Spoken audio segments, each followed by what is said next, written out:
उपमुख्यमंत्री देवेंद्र फडणवीस यांनी उद्धव ठाकरेंवर जोरदार हल्लाबोल केलेला आहे।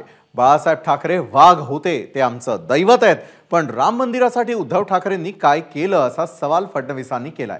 अयोध्येमध्ये संघर्ष झाला तेव्हा उद्धव ठाकरेंचे चेले चपाटे कुठे होते आणि त्यांचा अयोध्येतील आंदोलनाशी काहीही संबंध नाही, त्यांचं हिंदुत्व केवळ भाषणापुरतं आहे अशा शब्दात फडणवीसांनी ताशेरे ओढलेत। राजमाता जिजाऊ यांच्या जयंतीनिमित्तानं आयोजित केलेल्या एका कार्यक्रमात ते बोलत होते।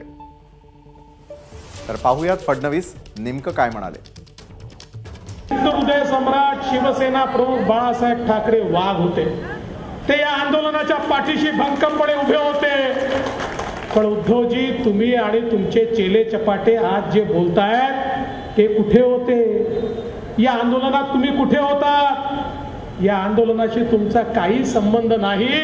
तुम्ही या आंदोलनामध्ये आले नाही, न तुम्ही कार सेवेला आले, न तुम्ही अयोध्येला आले, न तुम्ही बाबरी ढाचा पाडायला आले। यांचं हिंदुत्व भाषणापुरतं आहे। एबीपी माझा, उघडा डोळे बघा नीट।